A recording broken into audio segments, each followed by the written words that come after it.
All right, guys, welcome to the third edition of the Rundown. I'm ALTInsider here with my co-host Cheese. How you feeling? I'm great.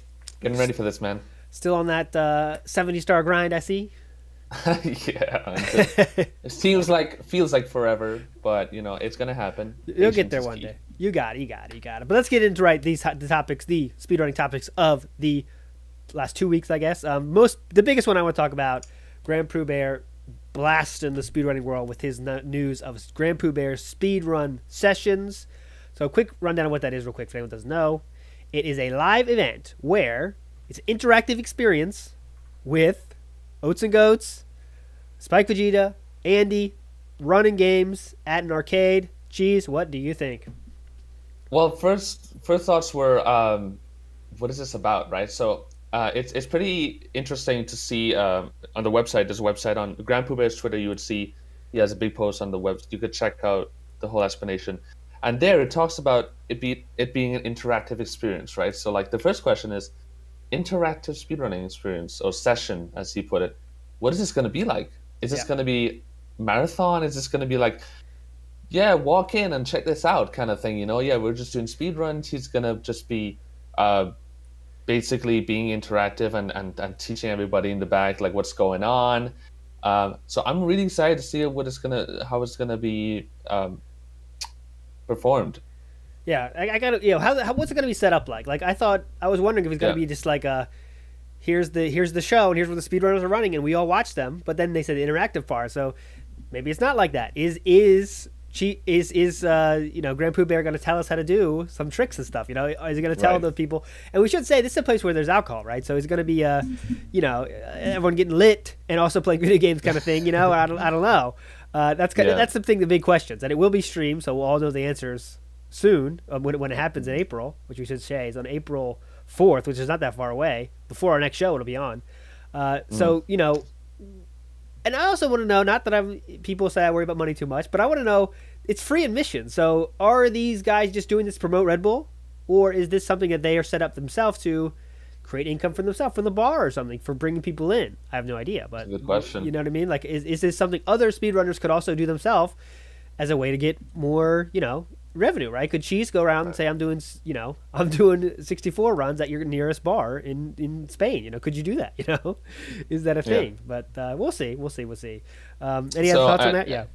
yeah. So the lineup, Grand Pooh Bear, Spike Vegeta, Oats and Ghosts, and Andy. These are big names, first of all, and they're really good personalities. Spike Vegeta and Grand Pooh Bear together, that's an insane combo. So when they talk about interactive sessions, you can't get more interactive than the Spike Vegeta and Grand Pooh Bear combo, in my opinion. So and then Oats and Goats and Andy, they're experts in their games. Yeah. They're Yeah. so I think it's like an amazing four they have there. So I'm really excited to see how it plans out, and the interactive part is really interesting. So yeah, I can't wait. Yeah, it's another. I mean, live events, and this is a very new idea for a live event, and that's really cool. Yeah. And yeah, we'll see how it goes. Yeah, the dream team, four people there for sure. Next topic I want to talk about is something about ESA that was just released. They just made a comment. The exact comment was they've sold more tickets for the ESA Summer 2019 than they did for the Winter one, in much less time. They're almost they sold their cap of tickets for Winter already for Summer. And I want to quote this that Edenall said on my Discord. He said, "Edenall Summer will give SGDQ a good run for its money." What do you think about that, Cheese? What does that mean? What does that mean? Ooh. Well, he probably refers to the people talking about it because I would say in the past, like in this year and since ESA summer of 2018, there's been lots and lots of talk about ESA. And when he had it on the show, he said it himself. He talked about this. ESA has lots of plans for 2019, and the people are talking. And I think this is what he's talking about. So ESA summer, the tickets are selling. The numbers are there. The viewers have doubled. So I would love to go as well. Of course, I'm going to TwitchCon Europe in 2 weeks, and ESA is going to be there. So Hmm.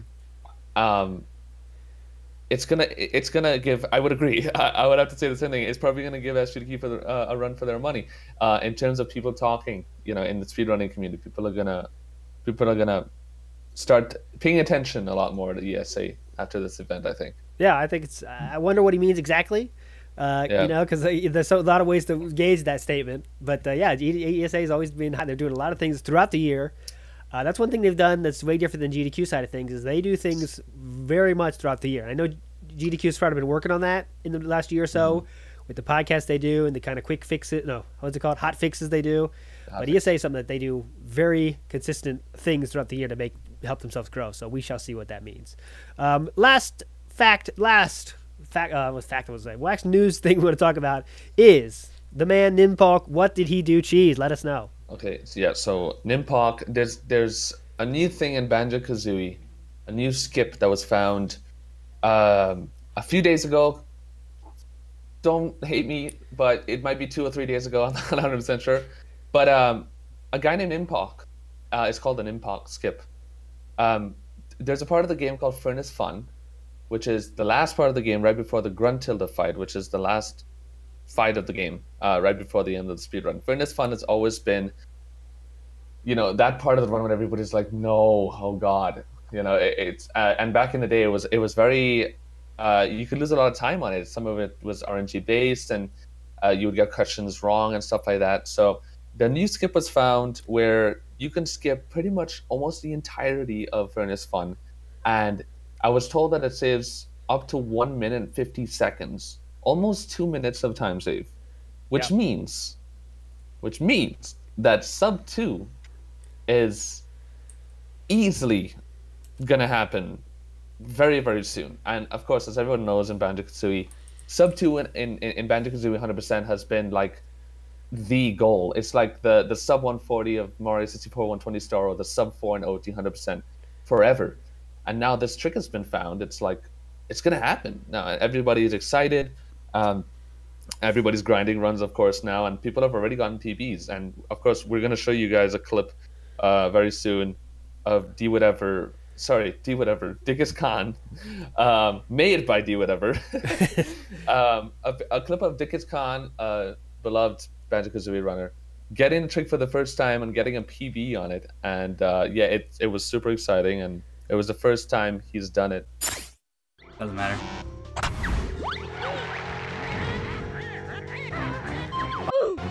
That's insane.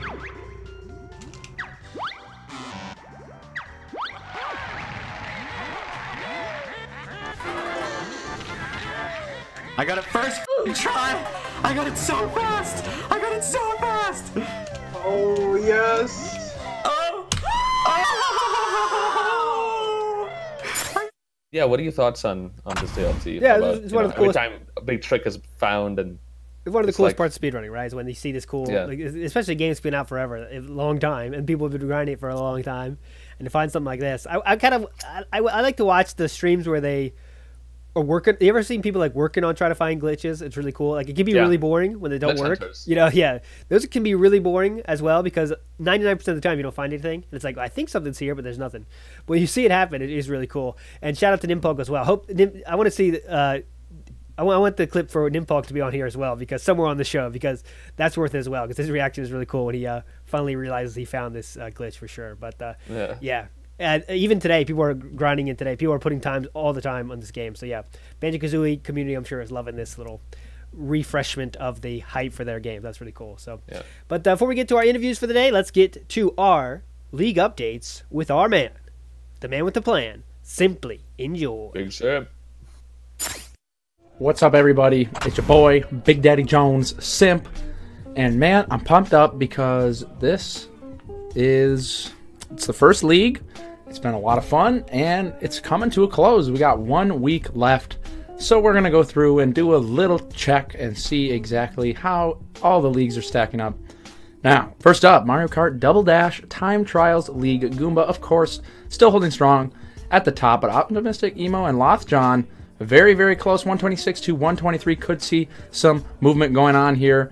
You go on down, we got Mega Matt, Outer Halo, Baseball Kid, Ultra Mark, and Phoenix. And of course, the top 8 are the playoff positions. So Phoenix here sitting at 62 points, Jayhawk sitting at 61, and even Rickbick sitting at 51. Possibly could see somebody get kicked out, but other than that, top 7 pretty much secured. So that's what's going on in that world. Moving along, we got the Celeste 90%, TGH back on top, 39 points, Vlad at 35, and Nero at 30. The 5-point differential. Actually, I thought it was 5-5-5, but it's 4-5. Commentator not really sure what he's doing, not sure how to read numbers, but that's okay. We got Chow Kitty at 27. Chai Kitty at 27. Masushi sitting pretty, 19. Malay, Psyched, and Moose and Black Pair actually tied for 8th. Now again, top 8. I mean, this is pretty big, especially the Celeste prize pool is pretty poppin'. Shoutouts to the Celeste team for throwing 5,000 bones down once again. So, going to be hard-pressed to get in the top 8. Moose and Black Pair are going to have to pull out all the stops. But Psyched sitting pretty comfortably. And that's what's going on in the Celeste world. Moving on, Super Mario Odyssey. Shoutouts to Microvito getting that first sub 1. So epic. It finally happened. And, of course, the man is sitting at the top. 491 points. Up behind him, Chaos Pringle at 450. Then you got Stravos, Lil Curbs. Again, very close there. And then we got a big jump down to Susaiga, 347, and another big jump down to Fur, Equan, and Dansta. And then, of course, we got Lil Aggie and Rails. And now the top 8 looking pretty much cemented in. Lil Aggie might have to pull out all the stops, but Super Mario Odyssey for you. And Super Mario 64, here we are, 70-star League Division 2, Tabascoth at 444 points at the top, Momo 20 behind, JJ another 20 behind. Then we got a pretty big jump down to Protoman, Drogi right behind, Cartoon Buffoon 4 points behind Drogi. Again, I don't have eyeballs. Kopitz a little bit lower, Gainai. Now again, top 8, you're really looking at these positions right here. See who's going to actually cement themselves in the top 8. And you can see Pete has an opportunity here. And we could even see Zion slip his way in, depending on how Gainai performs. So definitely pay close attention to these guys. 70-star progressing very nicely. 16-star League, Aki is destroying. 40 points at the top. Auntie and Benny tied up at 24. And Ouija chilling right behind 23. We got a nice 1-point incrementals downwards. Decrementals, I should say. Cheese. Paracusia, Do Whatever, and Rock Chalk tied for 7th. And Gainai sitting right outside at 9th. And the point spread here, it's pretty much looking like these boys are all in for the top 8. But can Rock Chalk find himself better seeding? Maybe. We'll have to see this following week. And last, but certainly not least, the 70-star League Division 1. Punke has been popping off. D Whatever not too far behind, though. 20 points. We might just see D Whatever take the top of the league. Then we got the big jump down. Toast Rider, Cheese, Benji. Benji finding himself way up. If we saw last week, I'm pretty sure he wasn't even in the top 8. So shout outs to Benji making it in there. Benny right behind. Viro following closely behind. And Ouija at 8th now. Again, here at the top 8 positions, we got Paracusia only 16 points behind Ouija. I mean, depending on how Ouija plays. And Viro, we could see some movement out here. We could see Ouija dethroned, and we could possibly see the live Cluck and Egg dethroned. So, hoping for the best for these boys. Make sure they can get in top 8 for the playoffs, for a chance to play at pace. This has been the rundown of the leagues by yours truly. Thank you so much, and catch you around. Peace. Alright guys, there you go with the big simp update on the current GSA League standings. Yeah man, I mean, hot action going on. And we're coming very close to the end of the season. Only a few weeks away until pace and, you know, the playoffs.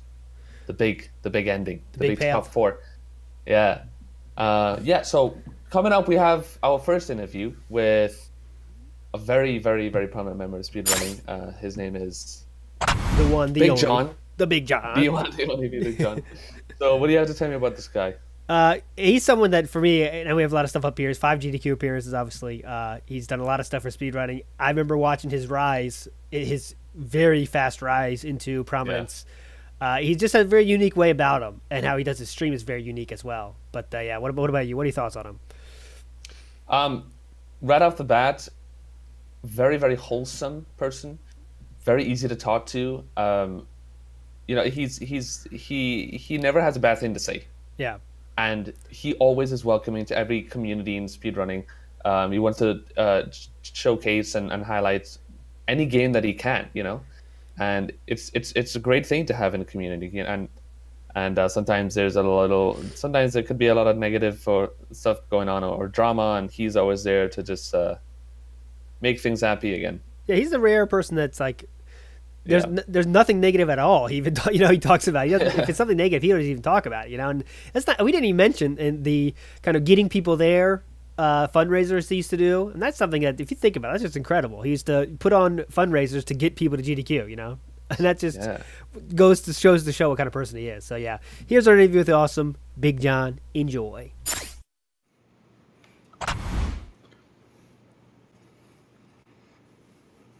Okay, so way back when Jefferson was president, I remember. So this is kind of how this worked. I do a lot of game show development. I used to do that a lot in the early 2000s and whatnot. PC games of like game shows like Price is Right, Pressure Luck, and stuff. So it happened that a lot of people used to upload their videos to YouTube of playing my games. And so I ran across someone's video who was playing it on the now defunct Blog TV. It was another live streaming site. It's gone now. But so I used to play over there, and they shut down. And I was looking for somewhere else to stream. So I was going through like Justin and Instagib and all these other sites, and I stumbled across Twitch. And I was like trying to figure out who has the lowest latency. At a point in time, it was Twitch, which was like 5 back in the day, and I was like, God, this is so long compared to like nearly real time, with like 40-person Skype calls. And so when I was there, I was looking for games that I used to play, and I stumbled across. I remember following TMR. I'm talking about way back when he had like 2,000 followers, way before Nesmania. He was one of the first people I followed. Like I saw him.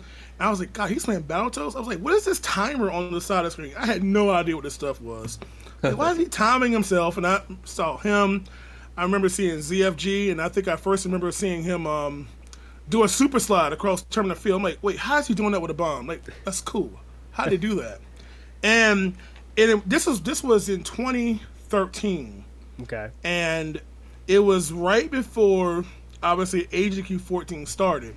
And then I was like, yo, I want to play. I want to do some of this stuff. And so I was kind of watching some of the other podcasts. This is back in the days of Sunday Sequence Break. Yep. With Flicky and all of them. And I used to watch them a lot. And I saw that like the world records were being announced. And I was like, this is kind of cool. And that's when I picked up my first speed game, golf. NES Open Tournament Golf. That was my, quote, first speed game. And so this was like... Then, of course, I started doing some races. I remember myself, TMR, Deucler. We used to do like a lot of Contra races back in the day. And SRL, when SRL was really, really thriving, weekly races all the time. There's so many races. And that's kind of when I started, man. That's like the first time I realized, like, yo, this is kind of cool. I like seeing people take games that I used to get bodied at. And all of a sudden, or never ever beat at all. And like, man, these guys are really good. And I was like, this is really cool. And to see the whole...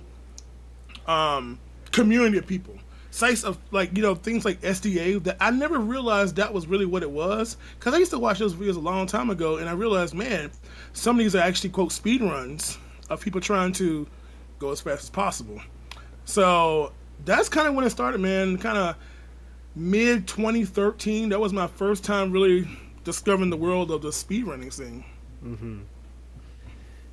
Okay, so I personally, I love watching your stream. I love sitting down. And when you mentioned the whole game show thing, I remember it was about a week or two ago on a Friday. You did this huge big game show stream, watching game shows on your stream and just talking about them and just having fun. And that was one of the most fun streams I've ever watched. So I had to say that one. But I noticed something about your stream.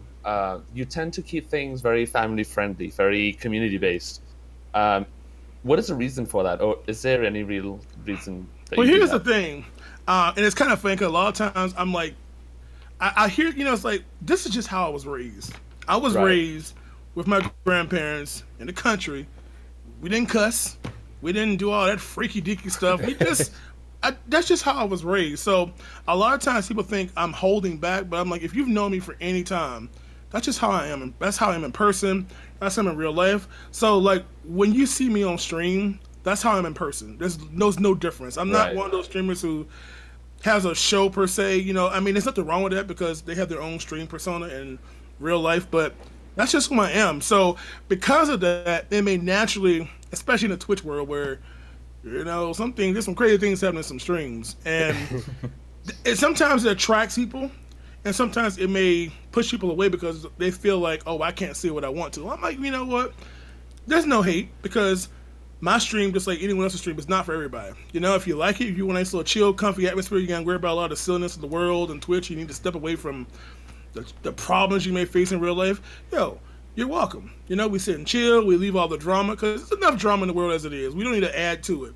You know, and that's just how my stream has kind of gotten classified per se, you know? And I mean, people like it, I like it. You know, it must be working because people still watch me, so. Oh yeah. I got to say, like, geez, I think 5 years ago I was contested on your Price is Right shows, and I was definitely hyped for me back then, 5 years ago now. So that was awesome. Yeah, the game shows are like one of the probably the biggest. In fact, I just finished doing game shows before I started this because I've kind of started like doing game shows every Friday, well at least some day on the weekend, and it definitely was a thing that has been pretty hype. Everybody, you just can't go wrong with game shows. Yeah, I think really from when you started, you had a really quick rise into having a serious following. I mean, from my knowledge, I mean, you went real fast. Well, what do you think? What do you think about that? I guess I would say, is there any kind of reason you did that? You think is it the game shows was a big part of it, or why do you think that was? Well, here's the thing: when I first started streaming on Twitch, a lot of the people who had followed me, because mind you, I was working on game shows since like 2003. Like the first game I ever made was Pressure Luck, and this was around when they brought back the remake of Pressure Luck on Game Show Network. And so I had people who had been following my website, my gaming website, for some time, just downloading my games, you know, give me, you know, heartaches like, hey, add this, we want this, and doing that for years. So when I was on Blog TV, you know, it was like 40, 50 people watching me, but it was mainly people from my forum. Okay. Who were game shows. So when I first kind of moved over to Twitch, a lot of people were kind of scattered because, again, I said the site had shut down. So a few of them followed me over. In fact, my first follower was someone who's been watching my game shows for years or playing them. And so I had a little people, you know, a group, you know, not that many, 20 or so. But I think a lot of the people I initially got were because of some of the streams I was watching. You know, you begin to kind of cross-pollinate your viewership, you know, because I was probably TMR. So a lot of our viewers kind of crossed over a little bit because I was doing a lot of racing with SRL and stuff like that. But I think the biggest jump, I started playing Lost Levels after AGQ 14. In fact, I was there. That was the first time I met a lot of people like TJP, who ran Lost Levels at AGQ 14, and Mitch and Cool Kid and all these names. And I told TJP, I'm like, yo, I'm going to run Lost Levels. I want to run the original Famicom version Lost Levels at the next HDQ. And luckily, that happened. I submitted it, and it got in. And that was my first big following boost. I think I was trying to get partner. I kept getting denied. I got denied and accepted the same exact day, which is kind of funny.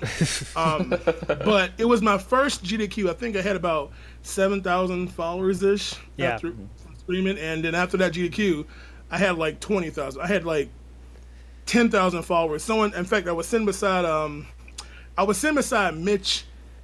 I remember and because he had that kind of string set up at HDQ, and he was like, "Yo, check your following." I'm like, "Huh?" And I looked at this thing, and I was like, "Oh my God, you just got like 6,000 followers." I'm like, "What?" And by the end of the week, I had like doubled my following count. And it was just like, "What?" And it was kind of unreal because I was more so nervous, just like it's my first GDQ run. I don't know what's going on. I'm a new face. They're gonna judge me, and I was like, yo, once I do my run and they clap for the first trick I get, I'm like, okay, I'm good now. I'm good. And I get past that initial, like, you know, that fear when you first do your run, because, you know, it's once I'm over that, man, it was good, man. And that was when it first kind of I got a following from that. That's when it kind of started. Cool. Yeah, that first run GDQ fear is quite something, but it's an enthralling feeling though. But after the first run, it's like you just want to do more. You get so used to it. I was in a zone. I'm like, dude, there has not been a GDQ that has gone by that I have not submitted a run for. Like, right. I mean, not just that, but I mean, there's so many other events. In fact, I mean, I was mentioning like in April, there's a lot of speedrunning events coming up in April that have nothing to do with GDQ. You know, like Pace, for instance, that I'm participating in, and some other ones. And Dude, I just love doing it, man. I mean, it's a good way to, show off your skills. You get to bond with so many other people in the community. I mean, there's a really good side of speedrunning. Sometimes we more so hear the negative aspects of it, but man, there's so far many great people in the speedrun community that people really realize. It really is. And events are the best place to meet them. So yeah, totally agree with you. Oh yeah. So okay, once and for all, let's get this GDQ banning thing to rest. Yeah. We gotta talk about it. Someone let me know when I got banned, because I missed it. You had some awesome runs in GDQ. You had amazing couch appearances, great donation reading appearances. You did donation reading for my run at GDQX, and it was awesome. Dude, I've done a lot of donation reading lately. Yeah, but like one flash of an NES golf game. You mentioned that golf game thing. Let me tell the world and remind them about this again. Yes. First of all, I've never been banned from a GDQ. Okay, right. I hate to say it. I'm gonna put it out there. Some people, and you all know who you are, take any kind of information you think could be somewhat towards the negative to monetize a YouTube video, make a little profit, get a little views, get some subs. You know who you are. All right. So here's what happened. In fact, I had to roll it back. So God, it's been so long now. Let me remember. Old people can't remember stuff. It was SGDQ 2015. SGDQ 2015. So as I mentioned, I was running NES Open, and we were trying to get that game in over and over again. Now, someone told me in my very first GDQ, before I even ever submitted a game, they told me, John, GDQ really doesn't like the golf games. I'm like, man, I'm going to get it in, man. I can do it. Okay, yeah, that never happened. But the thing was, SGDQ 2015, I was doing my Lost Levels SNES run. So Etta Bing was the current host at the time. And so she read a comment that said something along the lines of, put this towards the golf donation incentive. Oh, wait, maybe next time. And so I was like in the middle of my run, like, in Lost Levels, you got a lot of breaks in between stages. And so my golf cart, my bag was right in front of me. I was like, yo, give golf a chance. So for some reason, they turned it into, ooh. So of course, if I had gotten to run the next GDQ, it wouldn't even matter. But they're like, oh my God, he got banned. Ain't nobody get banned. Because this is what I said. I talked to the staff because they brought it up potentially. And I said, look, and especially it's kind of funny now because I've been on the other side now. I've been on the hosting side now since that has happened. And I said, if there was ever an issue with a comment being read or me reacting to a comment, then it should never been read in the first place. Mm-hmm. Right. Because I said, I don't control what, I said, I'm trying to be a good runner, a good entertainer. So if someone's going to read a comment about a game I run, I'm going to be a good entertainer to the audience and respond to it. It's like, hey, give golf a chance. Yeah. That's all. And so, and I told him, and now, interesting enough, at my very first GDQ run, at GDQ 15, someone mentioned golf during my run. In fact, I think it was Dougfist that said, hey, BigJon, this doesn't look like golf. And I was like, hey, I think I see it like maybe one day. So, I mean, it's not like it started by me. I'm like, people are asking me stuff. So, of course, I'm not going to be that guy to ignore somebody. I mean, just, it was totally unintentional. So, someone approached me at the next GDQ, GDQ 16 about it. And they said, what was that golf cart? I'm like, dude, that was trying to just be entertaining to the comment that was read. And they said, okay, no biggie. Here's your badge. Have a good one. So that was the end of it. There was no voice of God in the ear saying, what are you doing? Stop doing that right now, like they have now. You know? Yeah, we don't have those like sportcaster things in the ear, nothing. Yeah, it was nothing. Let me tell you what behind the scenes. For people who don't really know when you're doing a run, we don't see the chat or nothing. However, if you've ever been in the stream room when the run has happened, if you're doing something that's out of line or inappropriate, someone on the staff will usually hold up like a sign that says, hey, stop on that, or chill out, or don't do this, or they'll let you know. Okay. The audience never sees it. I mean, I'm sorry, the viewers from the Twitch streams won't see it, but if you're in a stream room, you'll see it when you kind of get out of line. Yeah. And dude, they were over there clapping for me and happy as I don't know what. I mean, I think I did a doggone good run, and there was never any issue because fast forward, that was I got to run. I had to run the next SGDQ. I was couching. I was commentating. I got Lost Levels in 5 times. Had the Mario Maker relay race. I didn't go because I got sick. But dude, I had all these runs in. I'm like, well, how am I getting banned if I keep getting the run or I keep doing commentary? I'm sitting on the couch. Like, is there something I'm missing? Yeah, let's put this to rest. Yeah, so everyone, let's put it to rest today. BigJon was never banned from GDQ, and he never will be, hopefully. Yeah, so this. But I feel quite honored that people are just so into what's going on. I mean, it brings viewers to my stream, so hey, I guess it's probably. You know. All right, so but yeah, man. There we go. We got that settled. BigJon was never banned, so stop saying it, guys. You know. Yeah. But okay. Hey, so if you got more questions, go ask GDQ staff. If you really gotta know all of my business, you know. There you go. There you That's go. all good. So the last few years, you know, as you know, competitive side speedrunning is really blowing up the last 2 years. I'd say really getting huge. You were someone that was kind of a spearhead of this too. With Speedrun Battle Arena.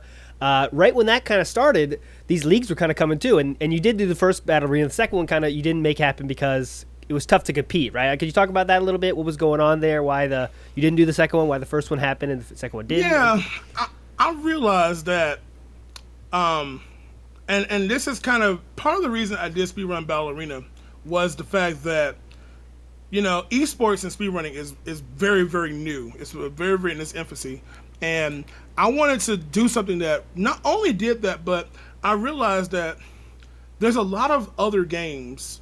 There are so many good play. For instance, I've run some Mario games. I've run a lot of Sonic games, some Mega Man games and stuff. And there's a lot of really good players in some of these series that people don't. They're not the most popularly viewed games on Twitch or in the speedrun community. And I was like, yo, I want to provide something that can show off the skill on not just the OTs and the SM64s of the game, but these smaller Sonic titles, the ones that may not have like a community of like 100, but they have like a really tight-knit 15, or like something like Sonic Adventure 2 Battle, where there's a huge community. These are people who don't necessarily get a lot of viewers, but I want to provide them an opportunity as well to show off their skill, because they're the top-tier players.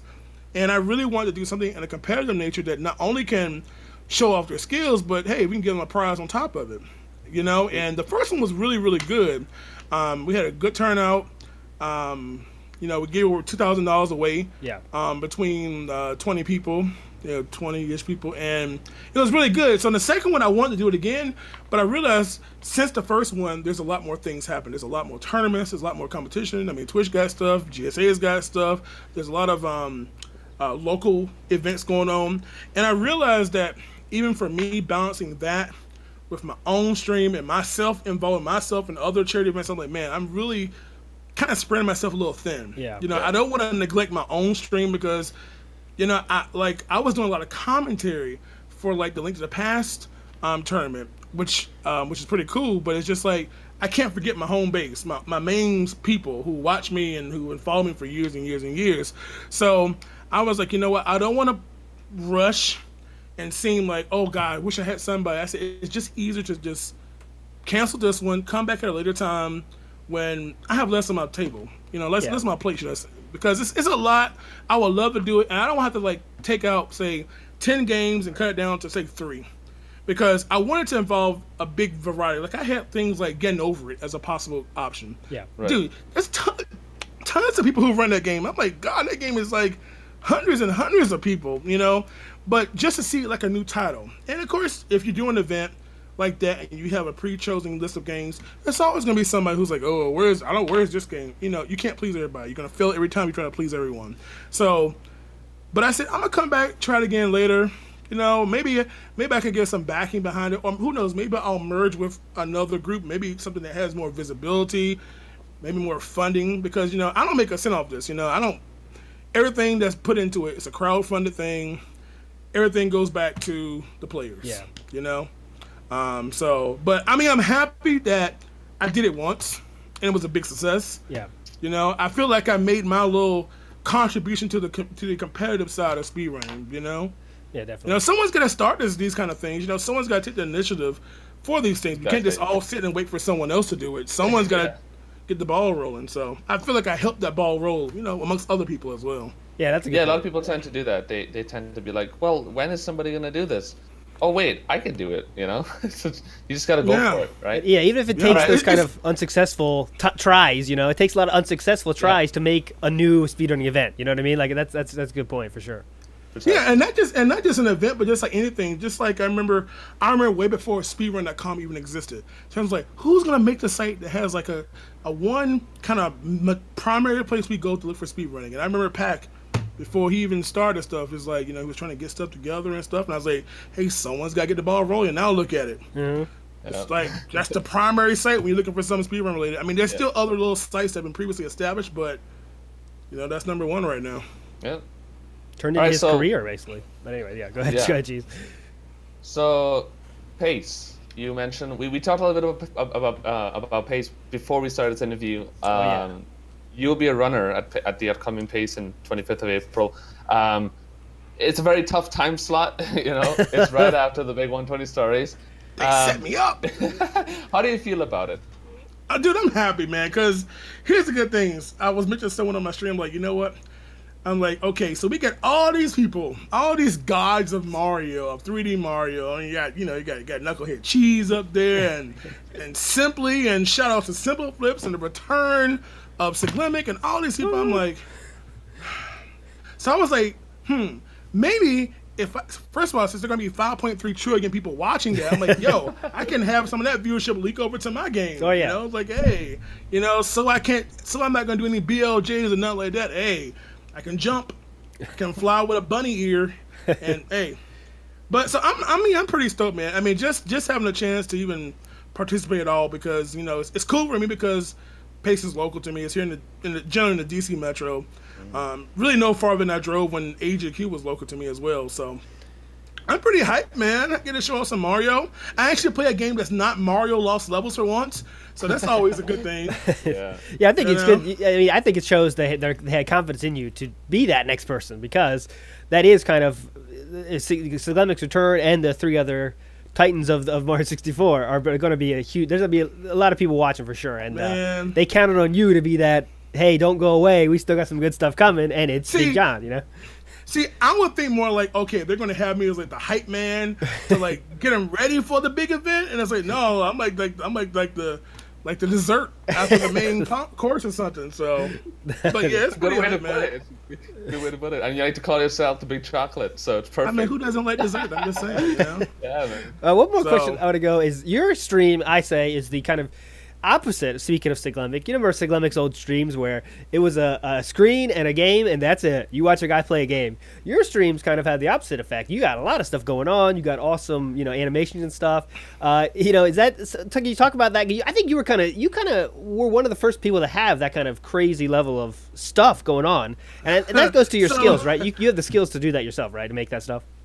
Well, see, let me tell you what. So the thing was, when I first joined, you're that first time streamer. It's like, okay, you look at someone's stream. Okay, I gotta have an alert. I gotta have a follow alert. I'm gonna have this top donor, last follower, third follower, everything, and so so way back when, I think it's kind of discontinued, but like Night Dev was the stuff that people were using in that time frame before Streamlabs or previously Twitch alerts and all that stuff. So I was using their stuff, but I was like, with me being a programmer, I do my kind of, with the game show design stuff I do, like, okay, I gotta find out some way to kind of make it my own brand, my own thing, because I'm like, I'm sure I can figure this out. So I took some time to kind of learn the Twitch API, or like at the time I was using StreamTip, of course, now using Streamlabs and stuff.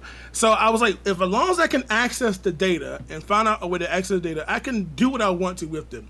So that's when I use my game show, because if anyone that watches my stream, my sub alert most of the time is some variant of Price is Right, unless I'm playing a different game. So I literally have made different alerts based on kind of what I'm playing. So I've got my own Resident Evil alert. I've got like a Who Wants to Be a Millionaire alert. I've got a mix of Price is Right and Mario into one alert.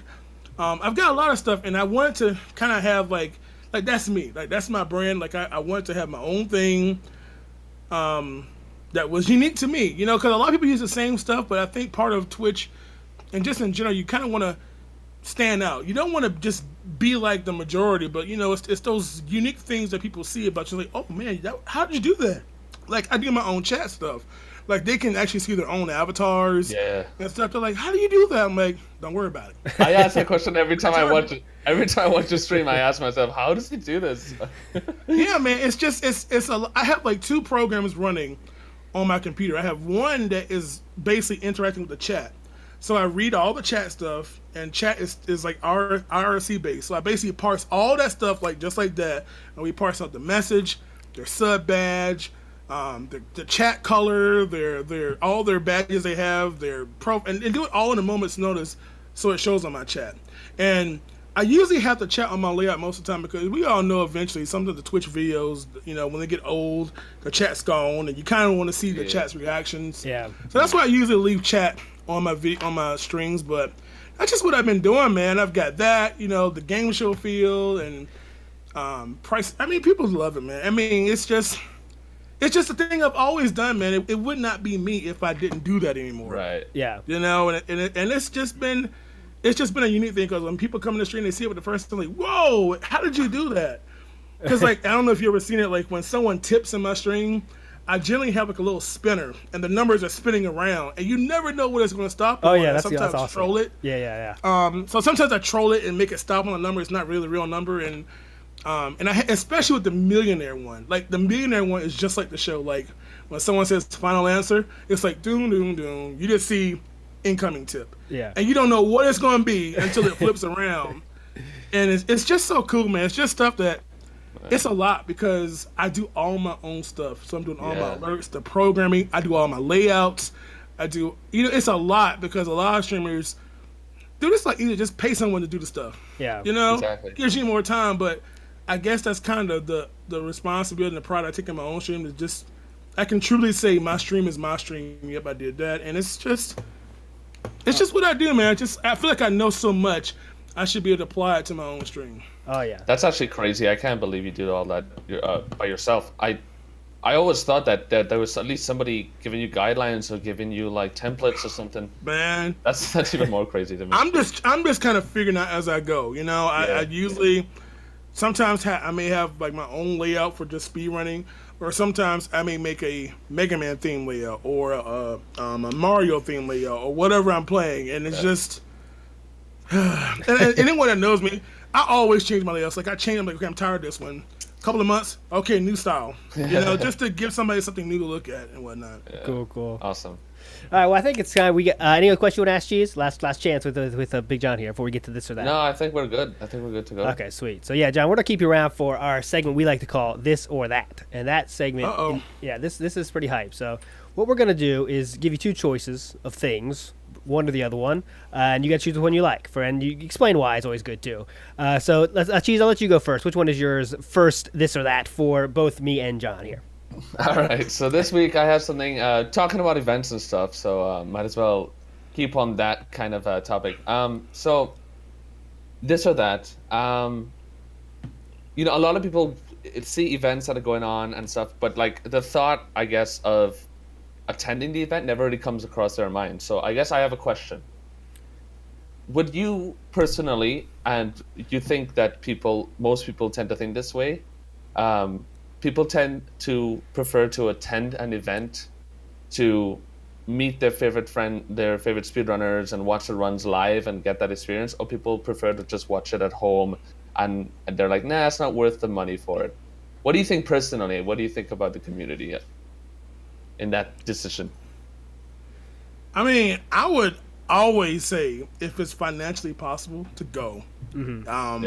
It's just a lot of the events, sometimes the only thing they have to judge is just what they see on Twitch, on the stream, the live stream. And there is a totally unmatched experience by being on site. All you see is stream room, that's it. But the stuff that happens, the impromptu races in the middle of nowhere. Let's do a 32-person OT blackout bingo, or the rooms, or all the other in-room activities, or just hanging out, doing an escape room out there. It's just so much stuff to do. Things just happen on the spur of the moment. And like I said, if you're ever somewhere close to an event, and you have the means, of financial means to go or attend to it, dude, don't miss out. Even if you just do it one time, because You just cannot compare. A lot of the dislike of some events that you get can be nullified just by going and seeing it in person. Right, it's a whole exactly. nother experience, man. Yeah, I would say, like, on top of that, like, why, you know, for me, as someone that right after the classic games done quick, I moved to Japan like an idiot, and haven't been back to America since then. So I've not been to any events myself because I've just been in Japan for so long. So what I could say, talking to now I talk to somebody, I've interviewed 100 speedrunners now, and the thing, there's so many people that have been around since the beginning, and they go to every single event, like you, John. You go to most events, and I really think it is that. Because it becomes a chance to meet with your friends, right? It's not just about, hey, we're doing speedrunning. We're running games fast. It's not like that. It's like, here's my chance to meet with friends that I never get to meet except twice a year. So that really makes you want to go all the time, right? You just keep going.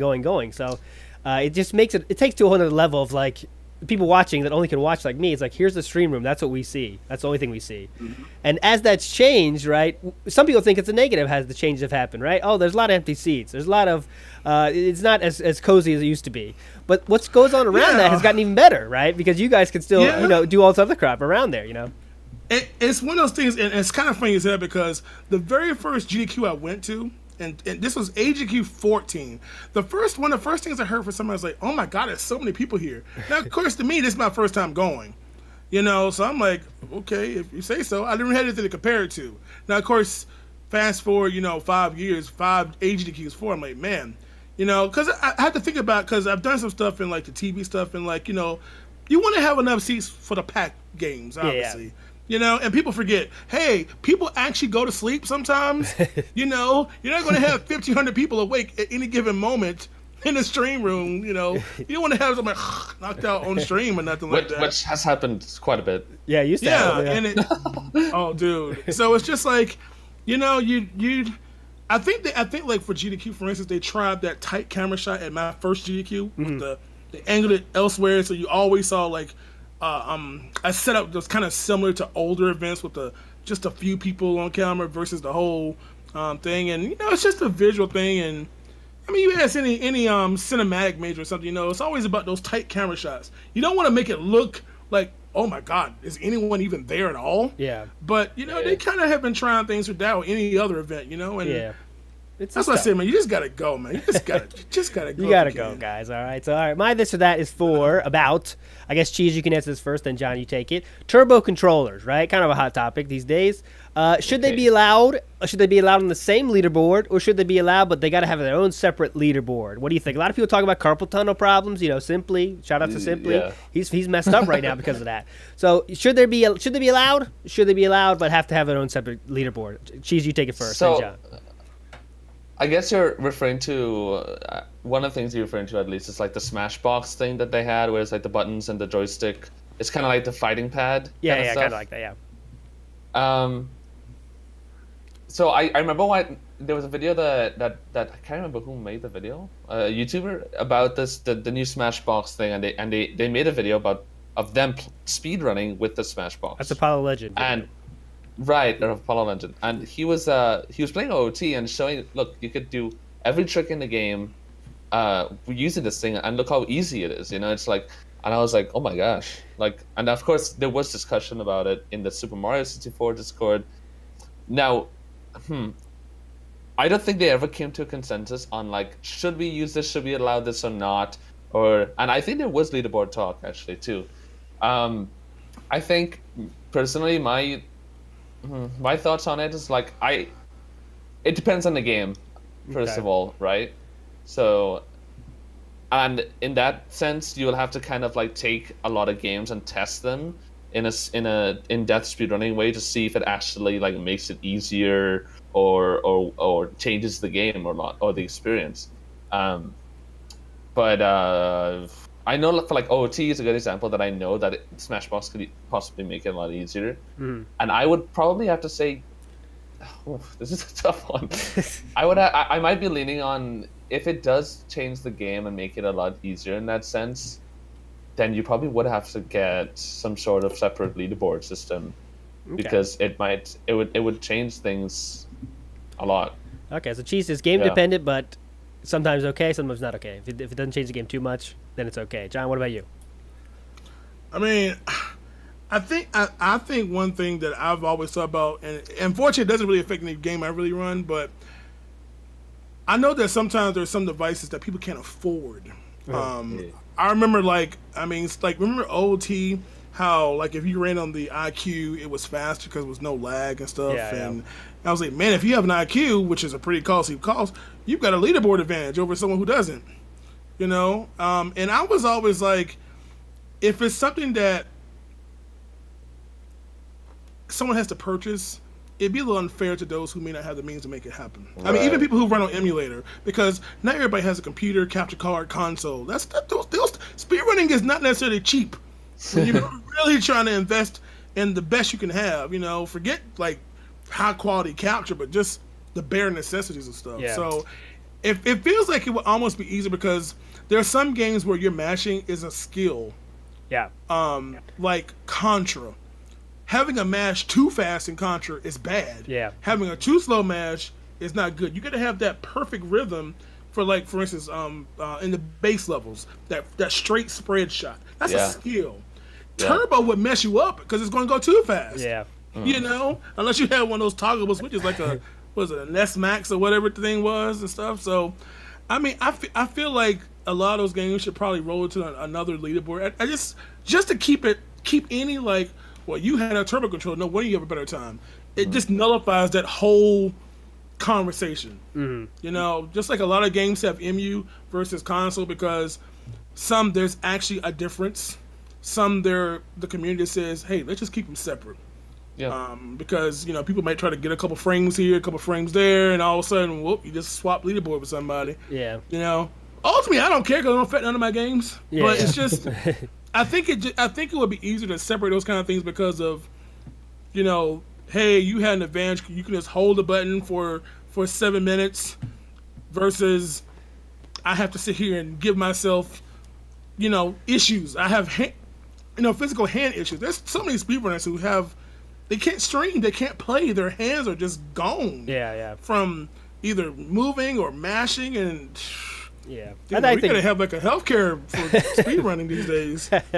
Yeah, I think that's true. It really depends on the game, of course. And I think if a whole community wants to agree on something, like RPG games are a great case where you might want to, the community might want to say, hey, let's do this, because all you're doing is mashing text boxes. So like that's not really a skill. That's just about bamming A as much as you can, and that really can mess up your hand. But like to Contra, like you said, that really is, you have to time it. There's timed rhythm that you have to get to make your mashing successful. So that's kind of a interesting thing. But in the end, again, if you want to just have fun and speedrun whatever you want, do whatever you want, right? If you don't care about leaderboards, do whatever you want. Yeah.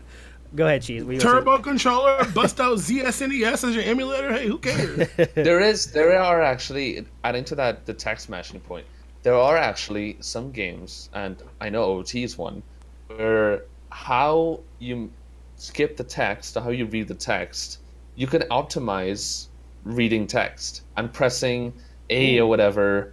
When the text box is like ready to be skipped or to be switched to the next one, you can optimize text reading, and it's actually a thing. And when I ran OT, hopefully soon again, but when I did, I would notice many times in cutscenes where I would notice that I lose a second or two because I'm not paying attention to the text. So that actually can be it can be a factor in the whole turbo controller thing, but interesting. They say those frame perfect mashes, like you press the button for like the A button shows up on the dialogue, and I mean you can save a frame, and I mean frames add up. Look at Mario 1. I mean, God, man. Yeah, exactly. So it's something I think it's worth talking about more in depth, and but yeah, that's how it goes.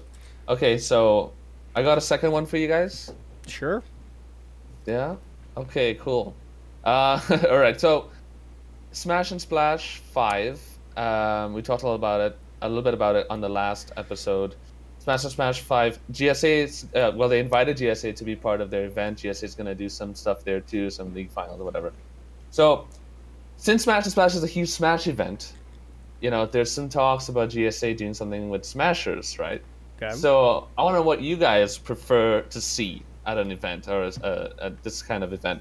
Would you rather see a quote-unquote Smashers do speedrunning for the first time kind of challenge, or a speedrunners battle it out at Smash kind of challenge? Ooh, okay, I'll go first real quick. I think I don't enjoy watching people do something poorly. You know what I mean? So like for me, I'd rather see the high level. You know, so like I would rather. And I care about the personalities of speedrunning, which I think the viewers would care about more too. So I think people would more care to see Grand Pooh Bear and BigJon face it out in Smash than they would care about seeing these big Smash people try to do speedrunning. That's what I think. I think more people would like to see the speedrunners play Smash than the other way. But John, I'll let you answer too. Yeah, because if you watch me play, I'm the guy who just mashes buttons, and I find one move I like, and I like it. That's all I do. I'm the most predictable player ever. So, speaking of Turbo, I just hope that my speed at mashing whatever attack I like is better than your natural skill at the game, and hopefully I win. I mean, I think it'd just be cool to see that side of it. You know, I mean, it's really cool, in my opinion, to see people who you know are so good at one game and see them in a totally different skill set and environment. Yeah. You know, like, I would love to see Cheese just bust out a Mega Man 2 run one day. You know, just first of all, forget 3D. You don't need no analog stick. You just need a D-pad, A and B. Yeah. And a start button time. You know, and I think it's a really good watch. I think people like that. Yeah. I really enjoy that. I'd watch it. Okay, so I got the last one here. This one just for you, John. So if you had to choose between this or that here, commentating, donation reading, or running. Pretend you can only do one for the rest of your time at GDQ. Which one would you choose? Running? Oh, my Lord. This is a hard one. You know what? I have done so much hosting lately. And I mean, I would have to say running. Because, one, when you're a host, you wanna make sure that the crowd is hype and stuff, but it's not about you. It's about the runner. And I want to be on the runner side. I mean, I get to show off my games. I can still interact with everybody, be funny, do good. I really enjoy when I have a run. Having a run is really cool. I think it's when you get to really show off all you have to your audience and your viewers. You know, you can. I mean, especially if you're really a good personality, you know, you can be entertaining, show off the skills of the run, not get too technical, like, okay, here I'm going to do a precision. No, you don't have to do all that kind of stuff, but have a good time. I think I would have to lean towards doing runs, man. As much as I love reading, but, dude, some of y'all runners don't give us a chance to say nothing. You know, we can't read no donations. Y'all are so involved in that game, man. It's like, okay, I'm like, man, like, and then when I get a chance, I better get the donation out. So I would lean towards being a runner if I had to only do that. Yes, give me the runs. But geez, I would guess. I would get. Yeah, I was gonna guess you'd say runs. That's why I didn't ask you. I figured you'd just say runs. Is that true? Yeah, I definitely have to second that. Yeah. I mean, when you go to an event and you have a run, it's like you constantly have this feeling of like excitement, looking forward to it and waiting for it to happen. And it's like the best reason to go to an event, for me at least. I'm guessing BigJon might feel the same way. Yeah, it's like the best of both worlds, man. They can not only just hear you, but they can hear you and see you, and you play a game at the same time. It's pretty cool. All right, so that was this or that. And let's get to our last thing here. John, thanks, John, for your time here. Let's get to our last segment, which is going to be ALT's crazy idea. That's where I share one of my ideas for speedrunning in some way, and you guys tell me if it's a good idea, bad idea, or what's wrong with it. Okay, so my idea this time has to do with marathons and could be used to pace even. So this is called, I got to shout outs to Edenall on my Discord, Edenall, the ESA creator, because it's kind of his idea, but it's called the Dirty Run Back, right? So what would happen is during the week of a marathon, or during whatever 3 days of a marathon, anytime someone has a run, it goes into a donation incentive kind of pool where you can choose it for a donation incentive. So let's say, Cheese, you run Mario 64 16-star on the second day, and John, you run NES Golf for the third day. Now, from that point, whenever your run's over, people can donate to that game, and the person with the highest amount of donations for this kind of new Dirty Run Back incentive gets to run the game again before the finale of the marathon at the last day. You know what I mean? So it's a chance to see someone do a run again. You know, it's like, for example, Dr. Fatbody's run at GDQ last time, right? Clearly was one of the best. Everyone loved it. There was no negative word said about it. Most people thought it was the best run of the marathon. I think if people knew they could do that, they would donate a lot of money for that. And you get to see it again. Of course, it wouldn't be the same run. It would be, maybe you couldn't live up to the magic, of course, but you take your chances there. What do you guys think about that? The Dirty Run Back, chance to donate more money to get see a run again in a marathon? I guess John will go to you first. I think it's a good idea. Here are my 2 caveats with that one. Okay. One, if you have someone who like follows a streamer who's like really, really wealthy, The whale. you might have someone had a really good run, and they don't have like, oh yeah, you've got that one donor in your check who always drops $1,000 every day, versus the one who might get $1,000 in a year. Like, oh, they might kind of leave them hanging. You'd be at the mercy of like the whole crowd, like the people watching, like, oh, kind of save them. And I think I would make it a little bit different. Okay. I would say if the run is so good, since it would kind of be like a little used for them to already have done their first run, I say let them have another run, but give them a different game. Okay. If that was possible. So that way yeah. they kind of see new content and the same hype up runner, you know? I like that. Cheese, what do you think? I mean, I second that with BigJon. But I think there might be a problem though. Like, if they bring the runner back and they're like, oh, you have to do a different game. Why don't you do this game? They'll probably have to give the option to the runner to choose the second game, because I think one of the big problems would be that if they tell them, hey, you know, you're coming back again, but we want you to do this game, and the runner tells you, well, I didn't bring my console for that game, or I didn't bring my game, I didn't bring my controller. Oops. You know, that could be an issue. So it's like they might have to give the option to the runner of which game they want to run again. Mm-hmm. Yeah, Possibly. We're speedrunners. We're supposed to be prepared at any given time now. If you're in an event like that, you should have every console and game with you anyway. The other problem is, I agree with you. Yeah. Some people don't stay the whole time. That's the problem. The big problem is some people don't stay the whole time, right? Some people have a run on Monday and they don't stay till Sunday, right? But that's could be an issue too. So, but yeah, it's just something to think about for sure. That's the point of the crazy idea there. But okay, guys, that was awesome. John, you were awesome. Anything you want to tell us about? Where can we? Obviously, we can catch you in your streams and stuff like that. But what else can you? Anything you can share with us? Is hype stuff coming up for you? My name is renamed now, so it's just BigJon now. Easy to find. Yeah. No more of that. Can't find me on Twitch anymore. I don't know, man. I mean, thank you. Oh, shameless promotion. Yep. Yeah. I'll be participating in upcoming events like Pace. Oh. Coming up in April. And speaking of ESA, Blast the Process. Blast the Process 3 is coming up on ESA as well. In fact, it's actually being hosted on ESA's channel this year. Okay. So I'll be running a couple of games in that. None Mario games, because Blast the Process is all about Sega games. So Blaster Master 2 and I was about to say 3 and Knuckles. So that's pretty cool. And yeah. Oh, and don't forget Retrothon. There you go. On Retro Gaming Lab. It's a whole week event. That's a whole week. It's tons of runners in that one. Hundreds of runners.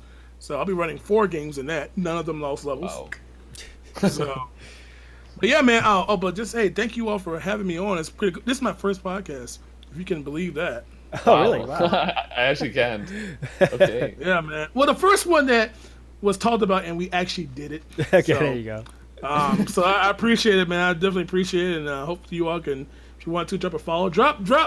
I don't know. Hopefully they're right there. I hope that's where they're going to be at. Pretty close. So somewhere there. Yeah, somewhere. Make sure y'all give them some love anyway, because one guy's on his stuff and another podcast, and of course, if you don't know Cheese, where you been? Yeah. So, all right, John. Thanks for your time. Keep riding. You're gonna keep rocking forever, I know. But yeah, good luck with everything, and thanks for coming down today. Thanks a lot, guys. Cool. See you later. Oh my god, this is down to the dumb clip. This clip is gonna determine it. Oh my god! You got it faster! Oh my god. What? What? What just happened? That is crazy. Oh my gosh! What in the world did I just witness? This race is still insanely close. Yeah, I didn't think it'd happen, especially since we have forks left. We have some just minor mistakes could happen. For example, rolling in the wrong direction because like the poly geography. Dude, oh my god, dude, sink! The sink! Oh my god! This is insane!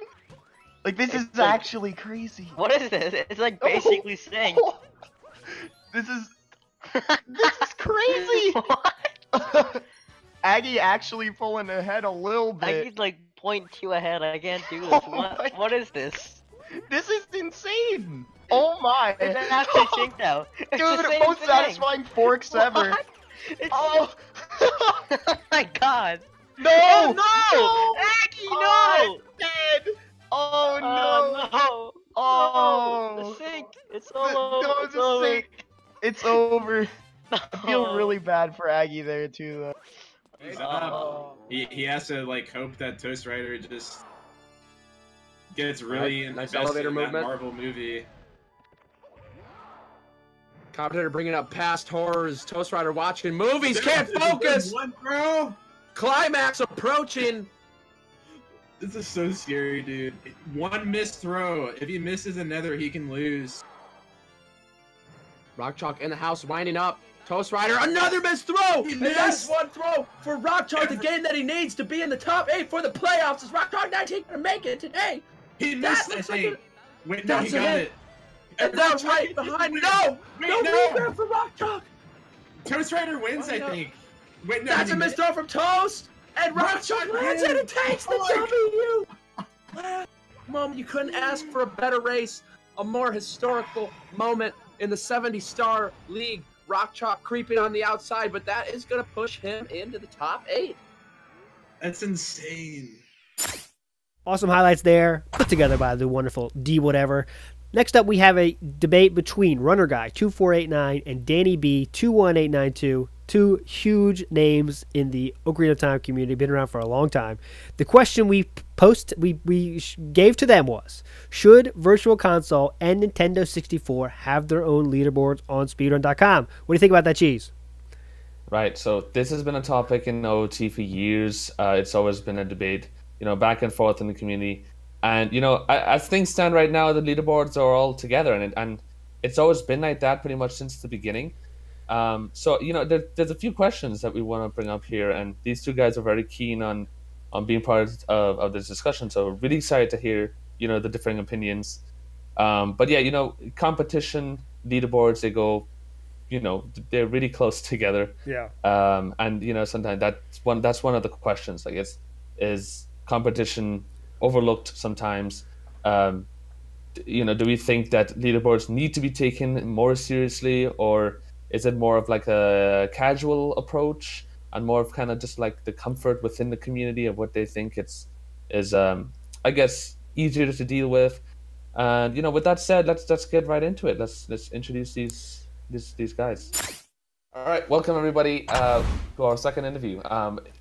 Less of an interview, more of like a discussion type thing. So we have a pretty interesting topic that's been in the OOT community for years and years. It's always been something that has been they've had a lot of opinions back and forth.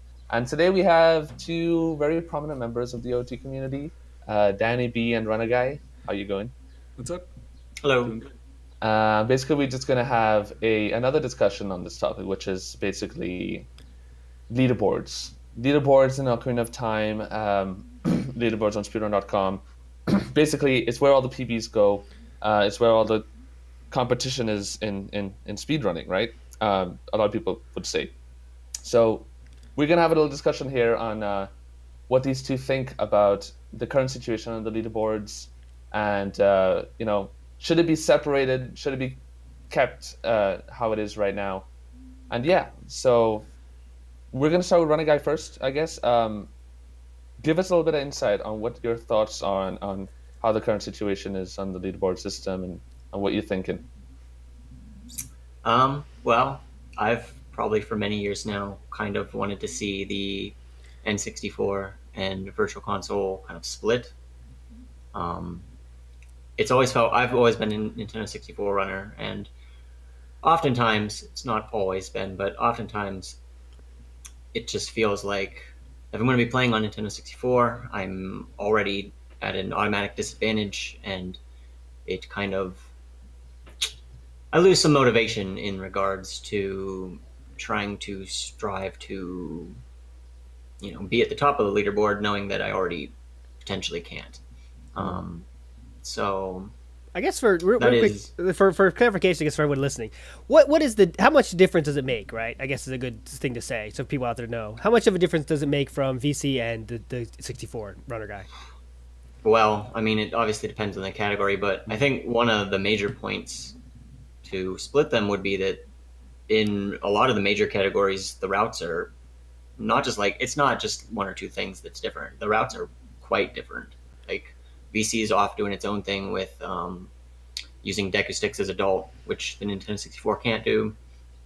And Nintendo 64 is doing Eyeball Frog early in some cases. So, or getting bottom of low choose with blank A. So there's entirely different tricks, which leads to entirely different routes. So it's really not even just comparing, like, say, lag. There are actually two essentially different routes.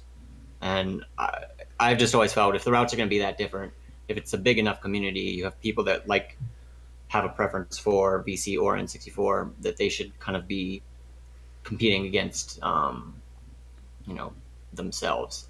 Mm-hmm. Okay, Danny, what do you think? So I have pretty much the exact opposite opinion. So you chose the two of us pretty well. So, I mean, for me, I feel like the fact that N64 and Virtual Console are so different is exactly why it's so interesting to mix them, because it's not like at any point one of them is always going to be better than the other in another category. Like, routes are found for one or the other, or tricks or glitches are found for one or the other, that like completely reverse the entire scheme every once in a while. And so like one console will all of a sudden be better than the other. Like 100%, for example, 100% for years was dominated by N64 and VC had no chance. Yeah. And now a year ago, that completely reversed. And so I think it's really cool to see VC at the top of the leaderboard now when it never had a shot before. And I mean, of course, comparing against people who are on the same console and running the same route as you is important, though. I completely agree. We do have a filter, though. So like, if you just turn off VC runs, it basically reduces to that leaderboard.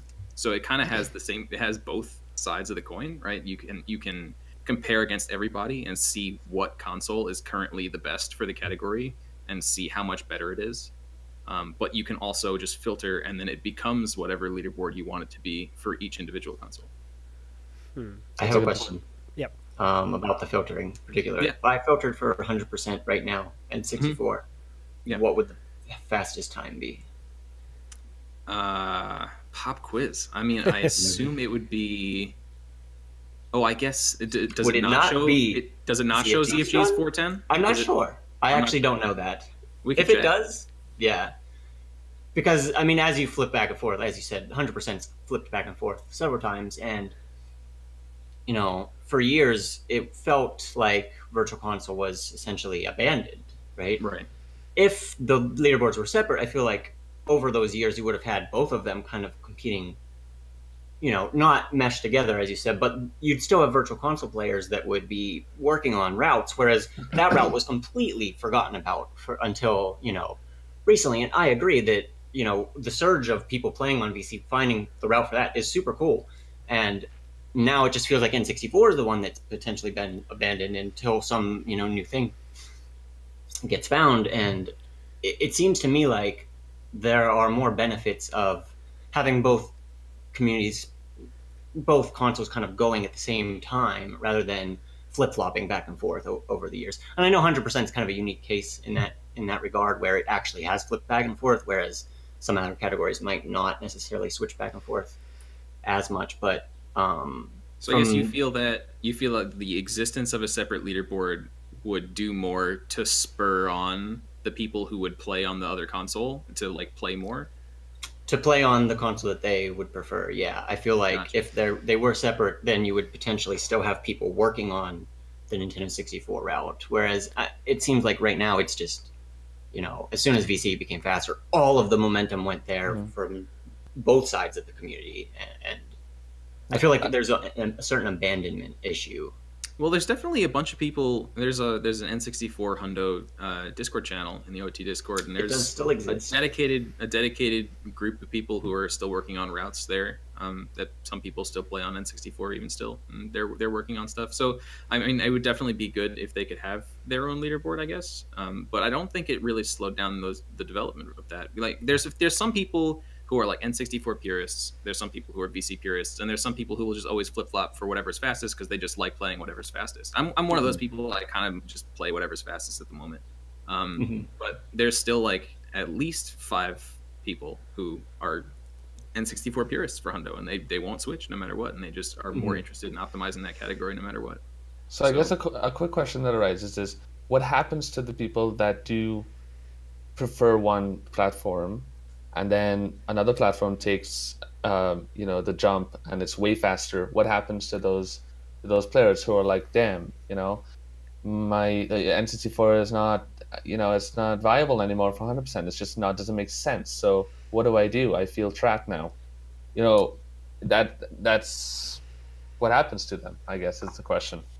Yeah, well, I mean, I guess you have to decide if you're going to care that much about what console you're playing on. You have to decide if you care about playing on that console in particular, regardless of what's fastest, or you have to decide on whether you want to play the fastest thing, right? And if you care about playing on the fastest thing, then the fact that there's two different leaderboards shouldn't even matter, right? There's another leaderboard where it's faster, so why not go over there?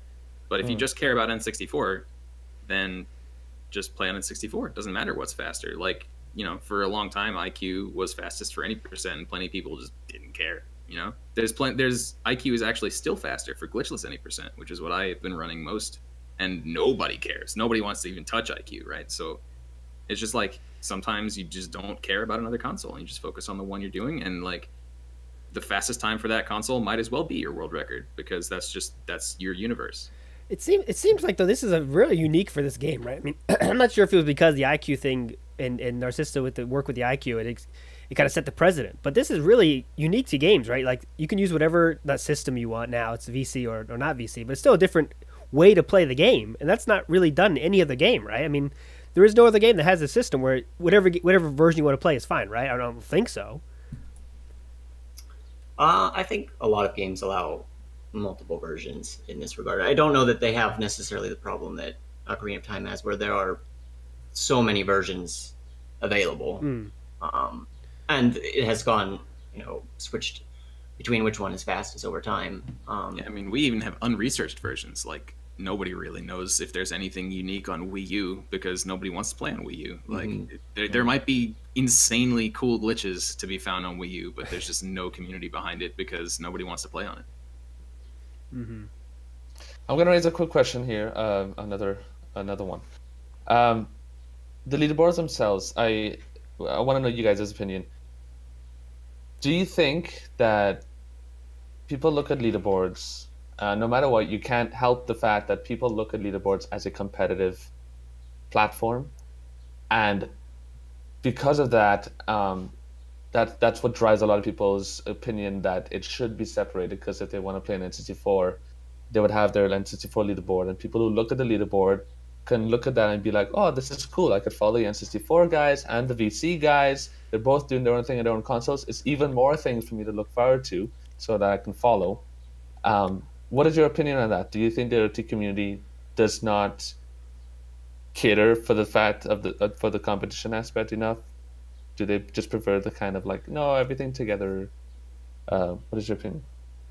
I personally think that they do. Them being together doesn't necessarily change the competition aspect as much. I feel like if they're separate, then you kind of highlight certain strengths of certain individuals that prefer a console, but I don't know that competition-wise it necessarily... I mean, I can say that it doesn't deter people, but I feel like in some regards it might deter some people. Just to build on that a little bit, like you mentioned earlier, does the N64 filter show ZFG's 410 despite the fact that ZFG has a better time now on Virtual Console? It does. I just tried it. Okay. So if someone wanted to filter out everything except N64 runs on the leaderboard, they're actually getting all of the best times on N64, even if somebody has obsoleted their own run on a new console. So that's a useful feature. But and definitely, yeah. I was just going to add to that. Do you think that the filter aspect, it just takes away from the seriousness of the different platforms, just because, let's say the top, like now the top 9 runs are WVC. It's like, okay, obviously WVC is the only one that matters. So like people see the filter, but they're like, oh, it doesn't matter because obviously WVC is the one to follow. And I guess that's what's kind of like, if it were separated, it's like, okay, look, you have everything separated here, so everyone. all like these could be really important in their own way. I the guess. average person, might not. I don't care about a filter. I'm just gonna go to the page and see. Okay, well that's top time. You know what I mean? A lot of people don't have the, even know about a filter, right? Right. And I think the speedrunners overall understand, the nuance of playing on N64 versus playing VC. But a lot of the viewers, when they ask what world record is, if you're on N64, you're going to have to explain, well, I'm going for this time, but the world record is this time. And do you just want to link them to leaderboard? They're potentially going to, not quite understand what's actually happening between the two consoles. Is that a problem? Is that not a problem? I don't know if it's really a huge issue, but I feel like these speedrunners would understand. The viewers potentially, they're always the ones that kind of would get lost in the shuffle there. Yeah, and that could be a complication. Yeah, I mean, like when somebody asks what's the world record, like if you tell them the world record for the console I'm playing on is this, like it definitely lessens the impact of that statement. Yeah. Like if you tell somebody in Hundo right now you're going for a 405 on N64 when the world record is 353, like 405 might be an incredible run on N64. It might even be better than ZFG's 353 right now, but it doesn't carry the same weight for a lot of people. That's right. Yeah. So I guess the thing we have to do is, what's the goal, right? Do you want to make it so the community is hype and can understand the goals they're going for, or do you care about the ease of viewers and the people watching to know what's going on, right? So I mean, what do you think is more important there? Is it for ease of enjoyment of a category, watching a category, or is it for community building? Which is more important for you think, Runner? I guess I'll go with you first. What do you think is more important? I tend to lean more towards whatever makes the runners themselves happy. If you have happy runners, you're going to have better quality runs overall. A happy community, probably. Yeah, and then the community, the runners are the ones that then exude that excitement, and that kind of feeds off of the viewers. If you try and cater too much to just making everything clean for the viewers, then it disgruntles some runners along the way. Then I feel like overall that's a long-term negative for the community overall. Completely agree with everything that you just said. If the runners are happy, I mean, I think that's the ultimate goal of a leaderboard or of any competition in speedrunning. So I guess that raises the big question. What are you guys' opinion on the fact that if it will, what do you think will make the runners more happy at the end of the day? Separate leaderboards or keep it in how it is? I think that most people are pretty okay with the status quo. I mean, the OOT leaderboards have existed as a mixed bag forever. Speedrun.com has, we've had Speedrun.com since 2015 or something, and it's existed like that. But even before that, it was ZSR since 2011, 2012. We had official leaderboards up there, and it was always mixed. And I mean, it started out that way, and you might say that just the arbitrary decision to start it that way just kind of carried through because just separating it is a big deal and no one wanted to bring it up. But I mean, as someone who's pretty involved with the community, I don't really hear too many people actively complaining about it. Maybe someone thinks it's better, but just not worth the effort to go through it. I mean, I'm perfectly happy with the way it is. I think that as someone who likes to play on different consoles and likes to check out what glitches you can do on which one and which route you can do on each one, I wouldn't mind if I'm playing on a console that can't get to number one on the leaderboard, but it can if you just filter to only be that console. I think that's okay, and I think a lot of other people think that's okay too. Yeah, I don't know how. I don't think it's a huge pressing issue at any point. I don't hear a lot of the community speaking up about it, but I think it would be interesting just kind of see what comes of this discussion here from what we've talked about, and see if anybody has any other opinions on it. Yeah, ultimately it's for the community to decide, right? And that's what you said. Let's see what the community thinks about this, and if there's no big outcry, then there's no reason to change anything, right? So there you go. Cheese, you close us out, I guess. All right, well, thank you guys so much. I appreciate this. And yeah, hopefully, maybe or maybe not, it might cause some create some more discussion on this in the OOT Discord and stuff. And but I think we will all be looking forward to what happens next. And yeah, thank you guys for your time. Appreciate it. No problem. Thank you. Thanks for having us. And Zion, meanwhile, 100 coin going pretty decently. You know, JJ's had a slightly rocky start, but he really stabilized and finished it off cleanly. Can Zion do the same here? It would be good to see. Oh, no. Invisible ceiling, be able to save it with the wall kicks. Recovery. Zion Oh, my flexing God. right now, able to get that insane backup to survive and stay on the course. He should be capturing that. Yeah. Yep. Okay. Very beautiful. Ooh. Oh no! Oh! Okay. Jeez. That was very scary. That scared me. Jeez. The statement made by his coach. Yeah, I mean, whenever you got your man's back, that's Wait, all that did matters. Aki pick up a sec? Rolling? Yeah, he did. Watch out for rolling rocks twice. Oh my goodness! What? Aki with 14 stars not gonna realize that Mips does not spawn. Gonna have to be going back in agents. What is he doing? What? Oh no! Oh my! And with that, do whatever has taken the lead. I didn't even snap to it. What? Well, The like only my reason eyes, I I noticed- recognized that the star was blue, but I couldn't believe what I was seeing. The only reason I noticed is that I lost a run exactly to this, and it was one of my most memorable stream moments ever. All right, guys. Hope you enjoyed our second highlight package. And we've reached that point of the show where it's time to say bye-bye. You know, it's been great. We had awesome interviews. I really enjoyed this episode. But before we go, we're gonna leave you guys off with a little bit of hype. Of course, as you guys know, PACE is coming up in a month from now. And the top 8 of the leagues are going to be chosen very soon.